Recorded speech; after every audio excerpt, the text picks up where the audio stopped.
मुसलमानों, चूंकि मैंने अभी आप देख रहे हैं जो पोस्टर है जश्न गौसुल वरा के ताल्लुक से, हमने देखा है कि हुजूर गौसे पाक से जो मोहब्बत करता है उसका हाल ये होता है कि वो यहाँ भी कामयाब होता है, इंशाअल्लाह वहाँ भी कामयाब होगा।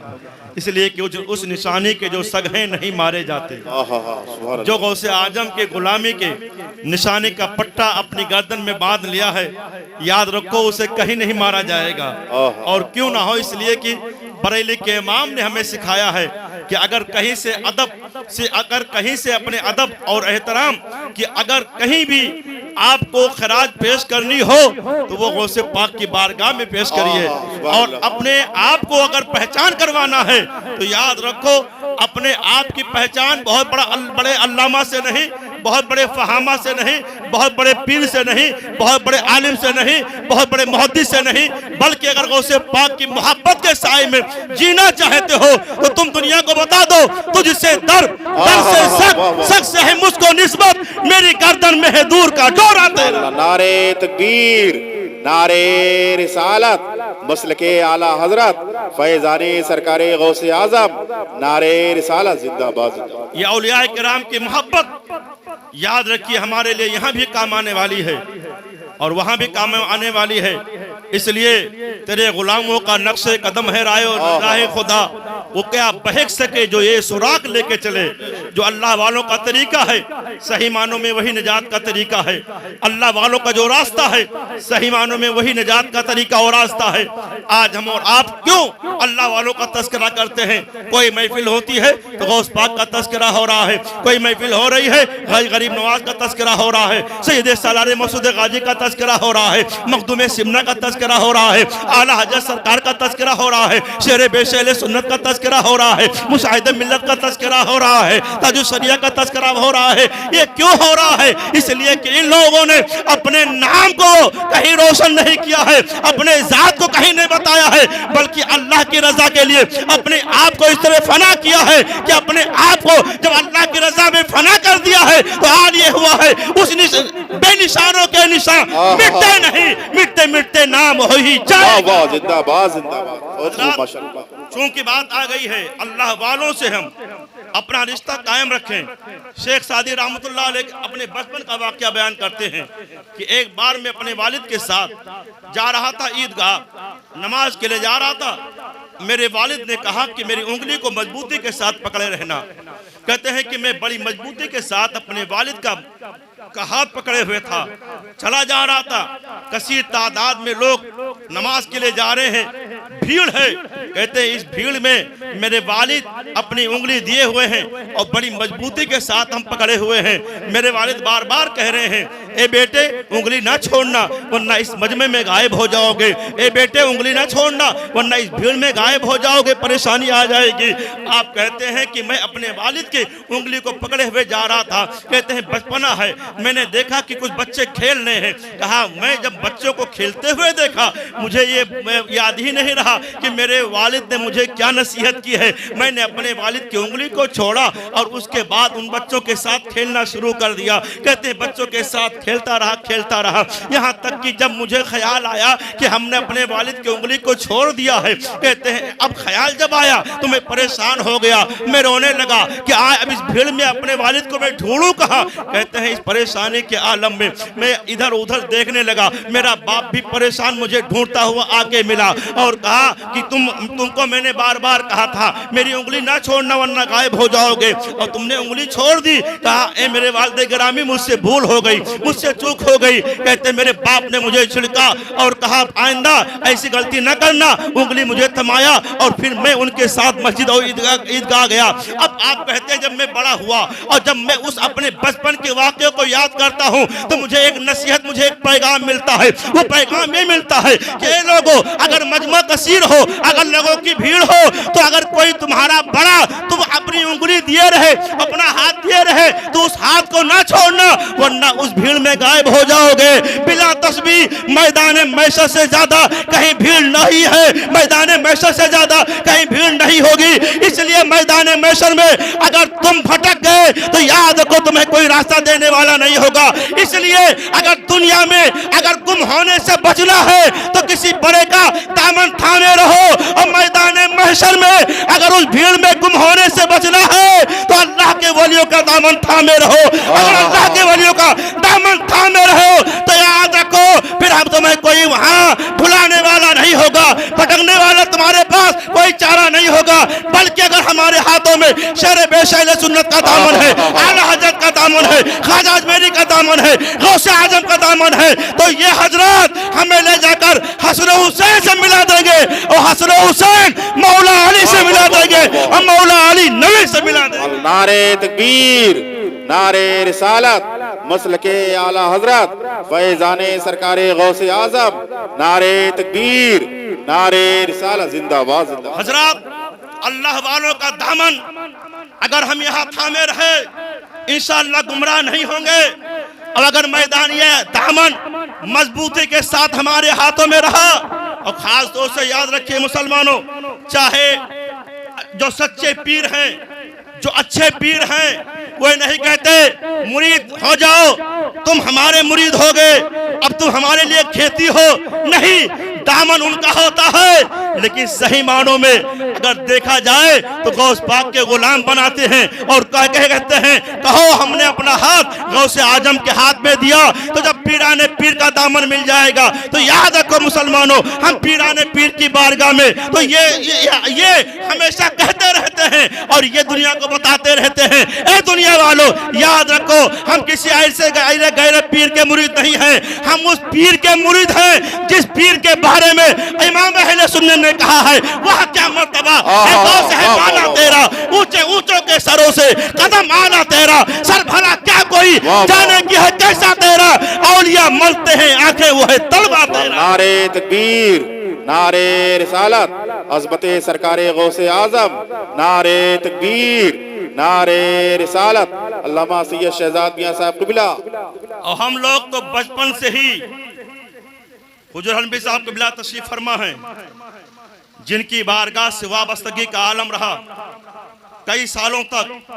हमेशा अगर ये उलमाए हक किसी का तस्करा किए हैं तो गौसे पाक का तस्करा किए और ये बताते रहे हैं हमारा वजीफा रहे कादरी कर, कादरी रख, कादरियों में उठा, कदरे अब्दुल कादरे कुदरत नुमा के वास्ते। हम लोग यही कहते रहे और अल्हम्दुलिल्लाह ये वजीफा इस तरह काम आया कि गौस पाक ने 3 बार अपनी बारगाह में बुलाया।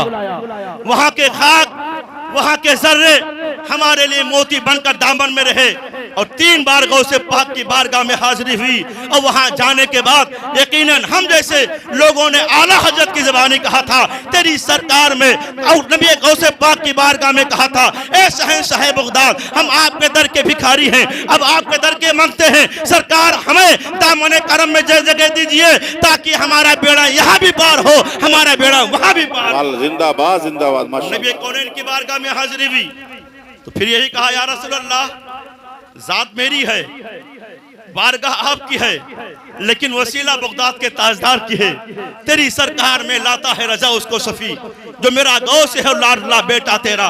हजरत शहंशाह बगदाद की बारगाह की अजमत क्या है।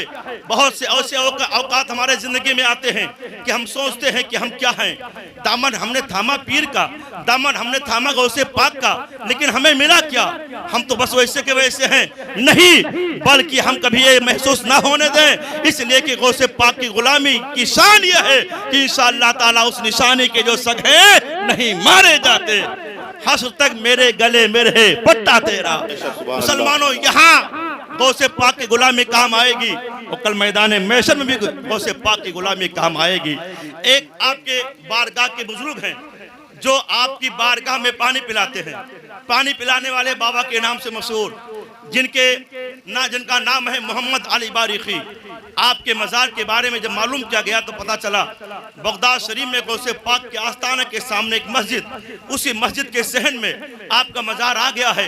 अब वहाँ निशान नहीं है, लेकिन यह है कि जब हम लोग वहाँ जाते हैं और मालूम पड़ता है कि आपका मज़ार इसी अदयार में है, इसी इलाके में है, तो वहाँ की फ़ज़ाओं को सलाम कर लेते हैं, वहाँ के ज़र्रों को सलाम कर लेते हैं कि यहाँ गौसे पाक का दीवाना आराम कर रहा है, यहाँ गौसे पाक का चहिता आराम कर रहा है। तो मोहम्मद अली बारिखी हैं, एक रवायत में 15 साल, एक रवायत में है कि 25 साल। आपका मामूल तरीका ये रहा कि जो भी गौस पाक की बारगाह में आता आप उसे पानी पिलाते, जो भी गौस पाक की बारगाह में आता आप उसे वजू कराते। पूरे साल गुजर जाते, बस यही एक काम है, जो भी मेहमान आ रहे हैं पानी पिला रहे हैं, जो भी मेहमान आ रहे हैं उन्हें वजू करा रहे हैं। कहते हैं कि कई साल गुजरते गए, यहाँ तक कि 15 साल गुजर गए हैं। अब ये दिल में ख्याल आया कि गौस पाक की बारगाह में रहता हूँ और 15 साल हो गए हैं, पानी पिलाते पिलाते पानी पिलाने वाला ही रह गया, यहाँ तो बस पानी पिलाने वाला ही रह गया। मेरे पूरी जिंदगी का हासिल है पानी पिलाना, मेरे पूरी जिंदगी का यह हासिल है कि कोई आए तो मेहमानों को पानी पिला दूं। कहते हैं दिल में ख्याल आया कोई हिजाज मुकद्दस की तरफ जाए तो उनके साथ मैं भी वहां जाऊं। एक बुजुर्ग अल्लाह के वली जा रहे हैं, सुना है कि अल्लाह के वली जा रहे हैं, उनके बारगाह में पहुंचते हैं और कहते हैं कि हम भी चाहते हैं कि आपके साथ चले। कहा ठीक है मेरे साथ चलिए। सलमानो कि गौसे पाक के दर से लगने वाला अल्लाह का मुकर्रब बंदा, जो पानी पिलाने वाले, उनकी अजमतों का यह आलम कि उनके वसीले से अल्लाह का वली दुआ मांग रहा है। तो जब खादिम का ये आलम है तो बगदाद के ताजदार का आलम क्या होगा। जब गौसे पाक के दर के पानी पिलाने वाले की शान का ये आलम है तो शहंशाह बगदाद की अजमतों का आलम क्या होगा। इसीलिए मुसलमानों, हर एक गौस पाक का गुलाम हम और आपसे यही कहेगा कि अपने जिंदगी का हासिल बना लीजिए और पढ़ते रहिए कादरी कर, कादरी रख, कादरिया में उठा, कदरे अब्दुल कादर कुदरत नुमा के बाद जिंदाबाद माशाल्लाह जिंदाबाद वालों से इस तरह हम और आप फायदा हासिल करते हैं। मुख्तसर लफ्जों में गौस पाक का एक वाकया बयान करके अपनी बात खत्म करेंगे। गौस पाक रज़ी अल्लाह तआला अन्हु, आज कुछ लोग कहते हैं गैरुल्लाह से मांगना शिरक है। सही बात यह है कि गैरुल्लाह से मांगना शिरक जो उन्हें नजर आ रहा है वो अल्लाह वालों की अजमतें उनके आंखों में खटक रही हैं। वरना गैरुल्लाह से मांगने की जब बात आ जाएगी ना तो गैरुल्लाह से ये भी मांगते हैं। पता नहीं कितने ऐसे हैं जो अपने दरमियान कहते हैं अजमेर जाने से क्या फायदा, बरेली से जाने से क्या फायदा, पीलीभीत जाने से क्या फायदा, पिछोछा जाने से क्या फायदा।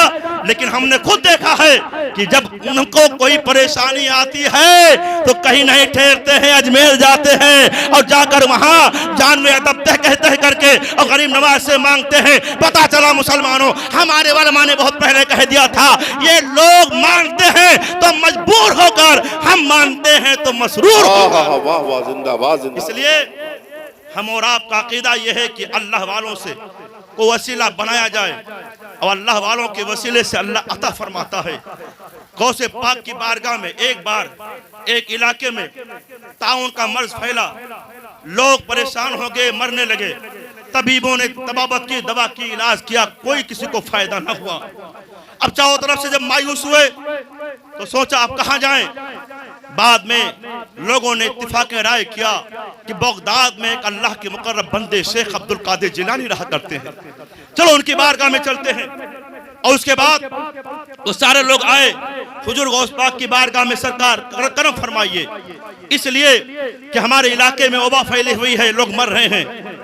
तमाम डॉक्टरों ने, तबीबों ने इलाज किया लेकिन कोई फाका नहीं हुआ, यहाँ तक कि मरने की तादाद बढ़ती रही। सरकार अब आपकी बारगाह में आए हुए हैं, अब आप करम फरमाइए। हुजूर गौसे पाक ने नहीं फरमाया मैंने पानी दम रखा है, ये पानी ले जाओ पीते रहो शिफा पा जाओगे। गौसे पाक ने नहीं फरमाया ये मेरी टोपी है ले जाओ लगा लो शिफा पा जाओगे। गौसे पाक ने नहीं फरमाया लाओ कोई सामान लाओ, तेल पानी लाओ, दम कर दो, उसको पीते खाते रहोगे आराम मिल जाएगा। गौसे पाक फरमाते सुनो मुसलमानों, जाओ मेरे कुएं पे घास उगे हुए हैं, जाओ कुएं के घास को खाते रहो, पानी पीते रहो, अल्लाह शिफा अता फरमा देगा।